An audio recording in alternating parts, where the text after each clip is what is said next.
CCDC the same year I did. But he's been with SWIFT for a while, and then now works at Riot. And, oh, actually, I have one more thing, which is Malachi, did you want to come do your announcement? Oh, okay. It's related, though, that's why I remember. I was going to say, is his name Malachi? That's awesome. You did tell me that. That's awesome. And they talk about pizza. Because my summoner name involves pizza. Okay, so, it kind of conflicts with the tech symposium, sadly. From noon-ish until when it ends, but probably 5. It usually is held here, but we have the quarterly League of Legends tournament for anyone who's interested. It used to be held here, but now there are so many people that they won't fit in here. Last quarter we had like people outside. So I actually moved to the new business building. They have this like huge thing with 3 projectors. So we're going to be having like spectated games going on. So if at any point, during this tech symposium, you feel like watching some League or playing some League or whatever, we'll be having that. During the intermission, we'll be having a mini like ARAM tournaments. So if you want to go play ARAM and possibly like win the one of those Rammus hats, I got one of those when we did the League of Legends collegiate thing. So that would be the prize if you win the ARAM. That's probably going to be like 2 or 3 people. So yeah, if you're interested, it is up on CPP Esports stuff on the Facebook as well. You can also contact me if you're interested in it. But it'll be on the 1st from noon to 5-ish. League of Legends tournament.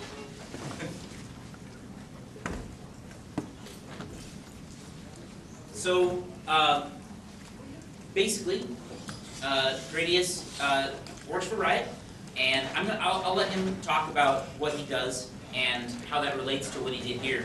But I think that helped a lot. So, warm welcome. Since you guys are not cool enough to have a clicker, I need some. I'm just grabbing my pizza. I'll be back. No, it's too late. You've already surrendered that position. Okay. Alright, so like Funsize said, that's not going to stay there. Like Funsize said, I'm Jared Rathbun. Also, I've included both my Twitter handles as well as my summer names on League of Legends. Feel free to add me at any point in time. Yes, I usually accept all invites until my friends list gets full, which is has really annoying. So, Riot, please make it bigger. So yeah, feel free to talk to me after as well if you don't get my summoner name. I will definitely add you. I'm always looking for people to play games with.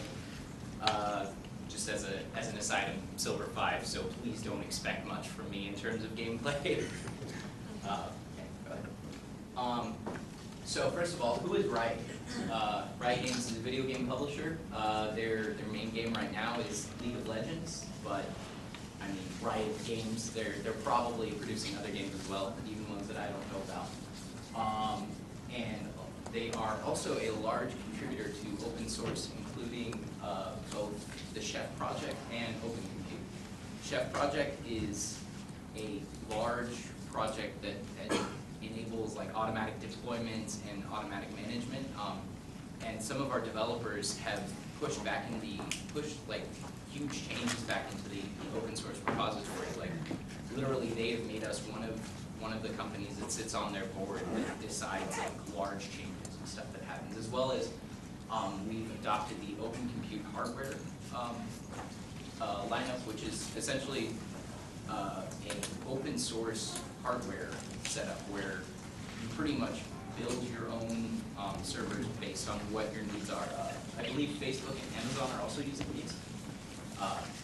But it's really cool because when we design these servers that are made specifically for the way our game servers and web servers run, we give back to the open community and say like, hey, this worked really well for us when we need a really high CPU-bound database server or something like that. So, and what I also included was the Riot Manifesto, which is kind of like the core values that every Rioter kind of tries to focus on as they do it. The first one, which when I started working at Riot, was kind of just like something they say to make everyone feel good, which is the player first sort of thing. But once I started working there, I realized, Riot is serious about players first. Like, when a server goes down or when we're implementing new changes, the first thing everyone is asking is like, how does this affect the players? Like, is it giving them a better gameplay experience? Are they gaining something from it? And I was really shocked to see that it was more than just some like stupid mantra or phrase that people repeat, just saying like, oh yeah, players first, and not actually implement it, but they do. The second one is challenge convention. A lot of things that go on around Riot, like people say, oh, you can't get 250,000 people on this single shard. Like, it's not possible. Like, there was one point in time where our game engineers said, we're running out of space on these game servers. Like, in EU West, we're literally pushing 90% capacity all the time. That's why EU West is down all the time. So, a few months back, game engineers said, we're pushing about 150,000 people per shard, and we think we can push it up to 300,000 safe. So they just said, you know what, people don't think we can do it, let's do some code changes and let's code test it and see what happens. And within the next few months, we were doubling our capacity per server, just because somebody said, I know we can do better than what we've done before. So, focus on talent and team. I have no clue how I got to Riot. No. But seriously, it seems like every single person we hire is smarter than the previous group of people we hired. Like, for example, game engineers, when they apply for a job at Riot, they have to do a presentation in front of all the other game engineers, like something cool they've worked on or some idea that they have. And one of the newest game engineers that's coming in to do a presentation has done ridiculous amounts of research and white papers on AI and problem solving. So these people, like, literally every day I'm meeting a person that's 10 times smarter than me, and being in this environment, I've learned so much just from the amount of ridiculous talent we have at Riot. Take play seriously. This is also something else that I thought was oh yeah, we're a video game company, we play video games, we take it seriously. But when I got into Riot, literally, like, every day they're saying, hey, go ahead and spend an hour and play League of Legends. Like, just go play it, not as a lunch break or anything, literally on your work time. Go and play League of Legends with the community. So once I saw that, like I walk into the ops room at 12:30 and there's like 5 or 6 people playing ARAM together. I'm like, wow, they really need to play video games when you're working. So, as well as another initiative they did back in the beginning of December, where they announced that one of our new benefits would be we get $300 a year to spend on video games, like anything, as long as it's a new game that it's not video game systems, but like new software. And literally all you have to do is say, okay, cool, I spent $50 here, write off your receipt, and then kind of do a, hey, this is what's cool about this game. Like, they want us to do market research about like what's cool and up and coming in the video game. So that's another really, really sweet benefit that ties into the take play seriously. And the last one, which is one of the most important, which is surprising that actually exists at Riot, is staying humble and staying hungry. Like, these people are some of the best in the industry. Like, we've hired CSOs and CTOs of companies that have literally cut their pay to a third or half of what they were making so they could be a game engineer to do what they wanted to do. But they were like, this is what I want to do. You guys are awesome. Let me start wherever I need to start. So everyone there is super smart, but they're not like I've met a couple people doing interviews from people that work at like Microsoft and Adobe and stuff like that. And during the interview process, we would talk to them, oh, what have you done? And they would get really, really like boasty. They would start like pumping themselves up to like that they were better than everyone else that they were working with, and they want to move up. And they're just like, your attitude's kind of not cool. So everybody at Riot is super smart, super confident. And how did I get here? Because the whole talent thing, yeah, I got here in a car. There were lots of traffic. Yeah, the one thing I didn't realize coming from from being in Pomona and living on campus and being able to walk everywhere, LA sucks. Traffic is horrendous. Like, I live about technically 20 minutes from Riot, so I should be able to make it there in 20 minutes. My morning commute is about an hour and 10 minutes every day because of the 405. But anyway, what I really meant is, how did I get to Riot? The first one was SWIFT. You guys are obviously here. SWIFT through events, through working on the e-board, meeting people in the community, in the open source community, in the security community was great, as well as the defining factor that actually got me into Riot. I was with the SWIFT group during the SoCal Linux Expo. That's what E stands for. And Riot had a booth there, and I happened to have my resume, and I met the director of operations, and literally walked up to him and said, "Here's my resume, please hire me. Like, I need a job there. I want to work there." And if it wasn't for going to scale with Swift, I would have never even had that opportunity to introduce myself to anyone. Okay, go ahead. The next one is CCDC. I'm sure Zach talks about CCDC a fair amount. What's CCDC? It is the Collegiate Cyber Defense Competition. Yes, I know acronyms. I started as a Windows admin security dude. What was it, my second year at Cal Poly.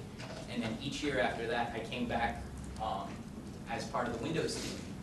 And this was literally like my bread and butter training to get into the security industry. It was pretty much everything I deal with now is what I did at CCDC.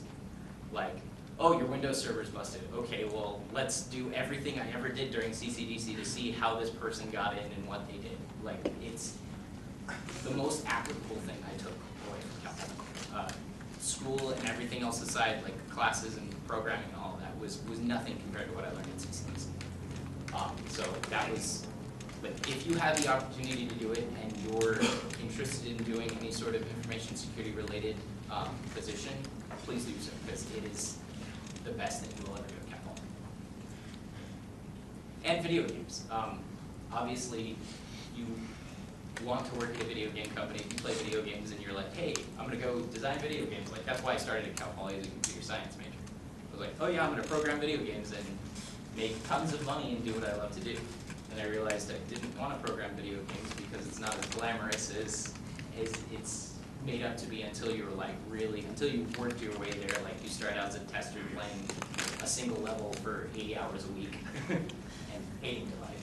So I moved more towards the information security industry and said, you know, network security is really fun, and it gives me that challenge to always keep learning and keep doing new things, because the landscape is always changing for security. There's always somebody finding some other way into your network. Like, once I saw Riot at scale, I was like, oh my god, this is perfect. Like, this is the combination of two loves, like video games and InfoSec. So my passion for wanting to not do work and play video games helped me get there. And then also, the last one, and one of the most important, is curiosity and realizing that I'm a complete noob when it comes to any of this stuff. Like, there are people on my security team who've worked for Rapid7 and Boeing and just countless other security firms that, like, every day I'm learning something new. There's one of our guys that works remote out of Texas, and literally everything I've learned about network application testing has come from him. Like, I've gone out and learned a lot on my own, but he's like my, I guess, mentor in terms of really learning the deep dive of things. But I would have never gone out and asked him for help unless I realized, you know, I don't know anything about this, and I really want to learn it. So taking the idea that, you know, I am a sponge for information, but I need somebody to teach me. Like, realizing, being humble, and knowing you don't know anything. I don't remember what the next, oh yeah, programming. And also, just a really quick one is the computer science side of things, where I was always trying to find solutions for problems through just coding through Python and Java and whatnot. Like literally somebody says, hey, we need this system to let us know when this game server's down. Can you write us something for it? And bam, 20 minutes later I have a crappy Python script that does it. But what's really cool is like that started through hanging out on IRC, and somebody was like, hey, it'd be cool if you had a bot that did this. And then I spent years and years and years writing IRC bots. So just the always seeking for something cool to do and tinkering and playing with stuff. I mean, still last week I was playing with my IRC bot, just like changing stuff around, and I'm always, I mean, I think I've remade my chatbot repo 6 times on GitHub. So that shows how many times I'm always like changing stuff up, and I'm always trying to make it better, which it never will. So, and by the way, if you guys have any questions at all, like at any point in time, please interrupt me and ask, because that will help my presentation seem longer.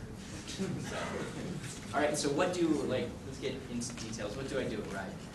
The first thing is network scanning and automation of that task. Riot has networks in, let's see, Santa Monica, El Segundo, Las Vegas, Korea, Dublin, New York, Miami, like everywhere. And that's a problem for network security because things are always popping up and things are always being created and taken down. So when we're trying to get an idea for our network footprint and like what's actually on the internet, what's an attackable surface, it's a big challenge. So I've actually worked a lot with some of our network scanning tools we have, as well as creating automated systems for saying, hey, look, there's a new instance in the Amazon cloud. Let's add that to our scanning list and report out emails if something's open on the internet. Like one of my first jobs was, hey, can we know if there are like common ports open to the internet that shouldn't be? And literally I ran this scan and I found 200 and something Windows boxes with almost no firewall facing the internet, which is not a good thing. Windows boxes should never be facing the internet without a firewall. So, yeah. No, why not? Isn't Windows secure? Windows is secure, but everything should be behind it. So in the end, I ended up saving us like a ton of work from like, hey, if somebody found that before we did, GG. So yeah, the first one was automation. The next thing I mentioned was intrusion detection. So knowing when our systems have actually been popped. We have a lot of monitoring on all of our game servers, web servers, database servers, and everything. But it started off as literally just like, hey, look, that database server is down. Why the hell did that database server go down? It's like off peak and no one's logged on. And we log on and find out there's somebody logged on as root from a Korean IP. That's not good. So that's how they win, right? Yeah, exactly. That's exactly how they win. So through showing the company that, hey, internet intrusions are a big deal. Like you could like lose your database. They've gotten much more aware of like, hey, we need to actually detect this before it gets too bad. How often does that happen? Yes. So it's actually, intrusions aren't a huge thing, especially recently. But in the past, I mean, there have been news reports on Riot's databases being leaked. Like, I have an image to an article that I'll show you in a second that shows that. So, next one. Secure programming and code review. People like are always releasing web apps. There's always some new like esports site or the beta.leagueoflegends.com, and hopefully before we release it to the internet, it goes through our team in terms of like checking to make sure like random web plugins aren't enabled so people can do cross-site scripting through comments, that sort of thing. As well as just making sure our business logic is sane in terms of like, hey, if somebody triggers an error on this website, how much information does it get back? Like, does it tell them, hey, we're running Drupal 4 point whatever, or like making sure that the web programmers know what is smart and what shouldn't be. be done and what shouldn't be done on the internet in terms of moving from testing to a production environment. And then along with secure coding is application testing and web testing. So along with teaching them how to set things up and how to code, we also test game applications that are going out, like for example, the League of Legends client. One of the first jumps into application testing that I did, we were getting a lot of reports from players saying, hey, people are stealing my IP from League of Legends client. So from that report, we probably spent about a month's worth of time reverse engineering the client, not taking any of the source code, because we did have access to source code, but we wanted to see like where a hacker would get in. So we spent about a month's worth of analysis on going through the League client and making sure there wasn't information being revealed that shouldn't be revealed. In the end, we ended up catching a couple ways people were using like map hacks and like seeing through the fog of war in League of Legends. So definitely learning the lower levels of applications and how they run and data that goes back and forth, and lots of Wireshark. And that's ambiguous. One of the most recent things I've been working on is, I mentioned that I do a lot of the network scanning and automation, but one thing I'm working on now is taking all of the scan information that we have and aggregating it to a central web application where people can say, okay, on July 5th, what web ports were open on this IP and that sort of thing, and just doing, essentially writing applications that give security information for Riot internally, so they can know whether their IP was dangerously facing the internet or not. Also planning on integrating that with our network scanner, so somebody can say, hey, I just spun up this Amazon instance, can you run a quick like Nmap scan on it, which is really cool because doing a lot of this in Ruby on Rails, so I'm learning a lot in terms of web development and having a lot of fun with it. And last and certainly not least, where most of my 80-hour weeks come from, is incident response. You can go ahead and go to the next one. Yes. Wow, that's not what I meant for that to do, but okay. So literally 2 days after I got hired, this happened. Like, I started and the first thing I hear is, oh, our League of Legends EU database was popped. Like, they were able to exfiltrate hundreds of gigabytes of data without us knowing. Like, oh, they got our entire player database. And this is 2 days after I started. So I'm like, okay, this is gonna be a real fun place to work. But what ended up happening is the task force that was behind this immediately went out to the players and said, hey, our database was breached. Please change your passwords. We're really sorry about this. This is not going to happen. And then immediately we reviewed all of the database security, OS and database related. Things were encrypted with a much stronger form of encryption, and literally from that point on, Riot realized security is a huge deal, which was cool for me to start then, because my job was fairly well secured even as an intern. So, and the next one is, yes, DDoSes. One of my longest work days was from Tuesday at 2 a.m. until Thursday at 10 p.m. I believe. My manager called me up and said, hey, you need to come back to the office. This was after we were investigating potential DDoS threats, and I was at the office until probably about midnight, and I just got home, literally falling asleep, and my boss called me and he's like, hey, you need to come back to the office, you're flying out to Miami in 2 hours. I'm like, wait, what? Like, I just got home. He's like, yeah, well, now the DDoSers are hitting our Brazilian platform and we need to stop it. So from back to my house, to the office, flying out of LAX at 5 a.m., got to Miami, helped the NetEng people set up new hardware that we were transporting. I ended up having to bring $250,000 of networking equipment through LAX, which is somewhat terrifying because I have a box that probably weighs about as much as me, and I'm carrying it through LAX, and people are like, why the hell are you bringing this through like carry-on? Like, shouldn't you be stowing this? I'm like, this is a very, very important box. And they're like, can we look at this very important box? And I'm like, you can open it, but we can't run it through X-Way, or we can't do any of this. And they're like, trying to tell that to LAX security is like, here, I have a giant bomb. Please don't let me on the plane. But I have to get on the plane, like, seriously. So working through that was fun. Probably every single person that got on the plane asked me why I had a seat for my box. They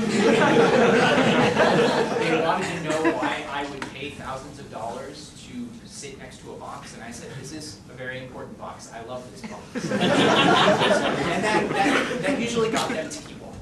Was it first class? It was first class. So, yeah, that was one of those, oh my god, we need to fix this problem now. Here, Jared, you're the intern, go fly on a plane. How do you buy a ticket for a bomb? You literally say it's another person. Like, that's when I got to the airport, I was like, oh god, I need an ID for my box. Like, I need a driver's license for my box. So I said, okay, let's hope this works. And I scanned my driver's license twice, and I was on the plane with my box. That was a fun trip. And then I got into Miami, had to figure out how to get a taxi to a data center that's like unmarked. And I'm like, okay, here's the address. Do you have any idea where this is? And he's like, no, but we can try.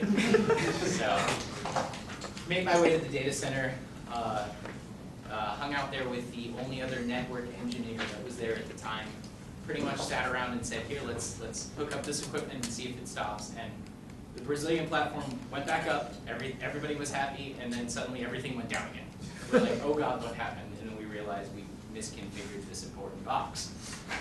So that it was probably about 2 or 3 days of that platform going up and down, and people were like, we really want to play League of Legends, like, why do you do this to us? And at first they were really angry because the group that was DDoSing us was very vocal on Twitter. Like, they were like, ha ha ha, look, League of Legends is down again, like, we did that. And at first everybody was pissed off at the DDoSers, and then about 2 or 3 days into it, they turned on us. They said, what, is Riot Games so incompetent they can't fight off 2 or 3 DDoSers? When behind the scenes, it's literally like hundreds of thousands of computers on a botnet hitting us. But that's something we have to manage, is the expectations of the players saying, like, yes, we're working on this 24/7. We promise we'll fix it. So it's something I didn't expect. Working with a company that serves over 30 million players. Like, this one change that I do could potentially affect hundreds of thousands of people.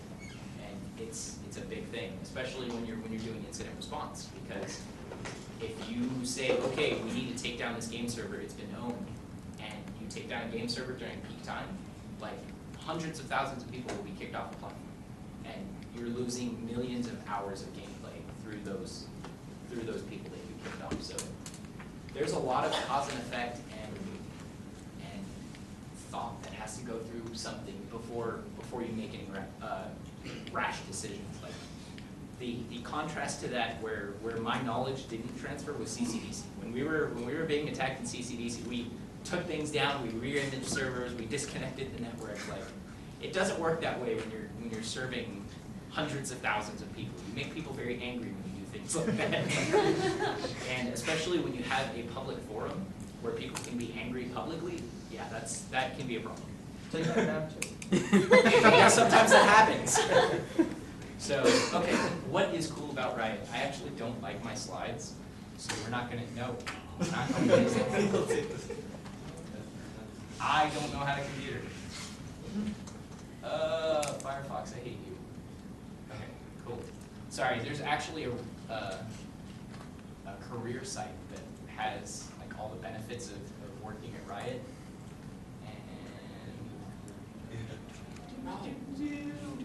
It's not under the careers tab? No, it's not under the careers tab, because that will bring you to probably the right place. but no, I don't think so. All right, I'm not even gonna waste my time right now. So what's cool about Riot? Like I mentioned, like they're a bunch of just really smart gamers. Like everybody, pretty much everybody. There you go. I love it. Thank you. Perks. Maybe Control Plus it a little Everybody bit. that works at Riot is a gamer. They're really enthusiastic about what they do, and they're just all generally super smart. So you're learning stuff. You're enjoying. Like I can't think of a day where I thought, oh God, I have to go to work. Like every day, I love going to work, and it's the best thing you can have. And then just like the general like actual basic perks that you get. Competitive salary, 401k is awesome at Riot. Like they match up to like 10% of your deposit or something. So that's really sweet. There's a gym on the Riot campus that's subsidized for Rioters and their significant others. So like this gym is normally like $65 a month or something, or even more than that, and it's like only $20 for Rioters. As well as like you're working next to a huge food cafe central area, so no worry about having to find somewhere to eat. How long did you intern there before you? I was there for 3 months, and then that was, at least that was my internship declared on the contract, and then they kept me for another month as an intern because they said, hey, yeah, we like you, and then after that they were like, yeah, we're gonna have to do it. So it was the biggest issue that they had when I applied for a full-time position was that I was applying out of college with pretty much zero industry experience. They were like, you really want to make sure you're a good fit and you're bringing what you will bring to Riot. So, yep. And then yeah, that's pretty awesome. The play fund that I told you about, where we get $300 a year to pretty much buy whatever video games we want. As well as, there we go, flexible hours. Like literally I work 10 to 7, but last week I said, hey, yeah, I'm doing a presentation on at my school. Yeah, sure, go for it. Like take the day off. It was that easy. There was no like filling out forms saying like, I sign up for this PTO at this hour to this hour, and it's completely flexible. I usually get into work about 8 a.m. every morning, play games for 2 hours, end up streaming for about 2 hours, and then around 10:30, 11, I start work. And it's, I mean, as long as you get what you're supposed to get done, nobody really notices one way or the other. There's a lot of, what are we looking at? Oh, education, yeah. That's going. There's a lot of cool projects that Riot does, such as their Taste the Riot and their Thunderdome projects. Thunderdome is probably one of the coolest things I've done there, where they essentially sit you in a room for 36 hours and they say, go make a project. Like, for 36 hours, you get to spend that time on whatever you want to make a project. And we've, for example, the ARAM map that everybody loves so much, that's from Thunderdome. Like, that was made in 36 hours. There have been so many ideas that have actually spawned into something that reaches the community from there, as well as character designs, new skins. My first Thunderdome project, we actually worked on debugging and automated testing for the game server, which was cool because literally we threw our game server code into our tester that we wrote, and it would just sit there and throw bogus data at it until it crashed. And we actually ended up finding 2 different ways that people were sending data back to the game servers to crash it in the games. They're just like, hey, cool, here you go. That's how you fix that. So, and the second one I did was a chat bar, because if any of you play League of Legends and you join those general like public chat rooms where everybody gets at level 1 and you can just join in and talk to people, it's horrendous. And it's still horrendous. But what our chatbot is going to be doing is going through these rooms and picking up people who are trying to scam to steal your account, people who are spamming links, people who are generally toxic. Like it works with the player behavior team, and we're using it to make those chat rooms usable again. instead of the cesspool of garbage that they are right now. What if you like a cesspool? Then there's always 4chan.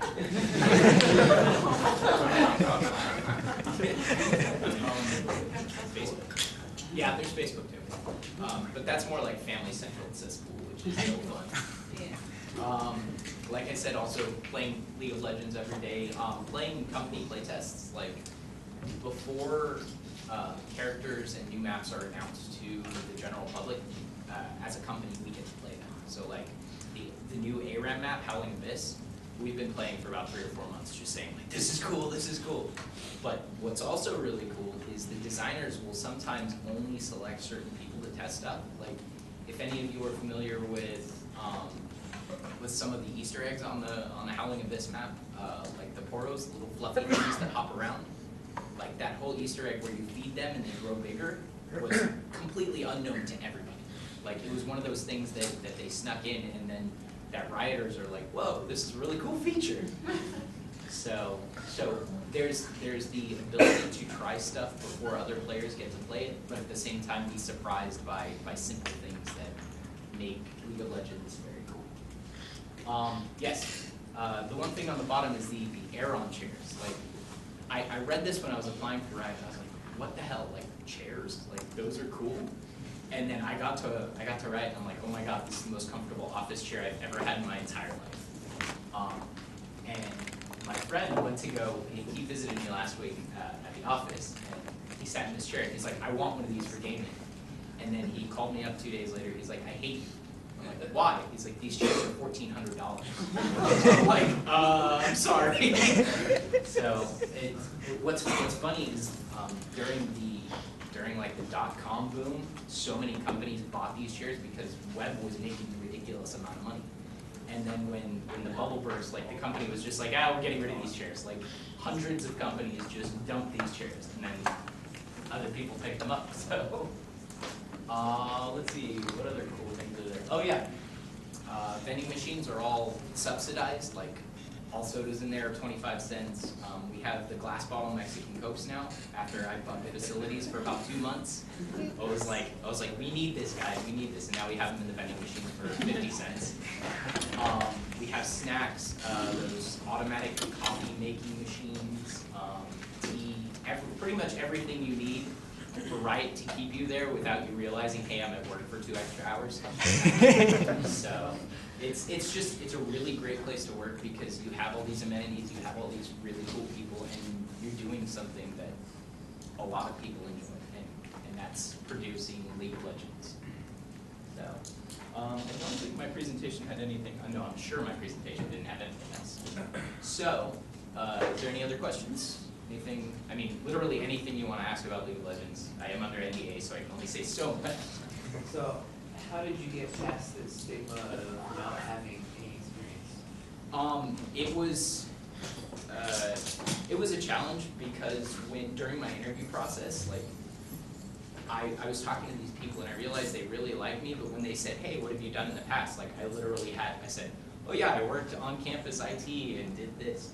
But what I did was the security team that was actually hiring me, I showed them, I said like, hey, I'm literally at home all the time tinkering with security, and like, I just got done getting a Gen 2 install working on a PowerPC. Like, just stupid things showing that like I enjoy what I do and that I have passion for it. And I talked to a couple of my coworkers after my whole interview and internship process, and they said, yeah, there were a couple people that were thumbs down on your hiring just based on your experience, but we fought for you because we saw that you had passion for what you do.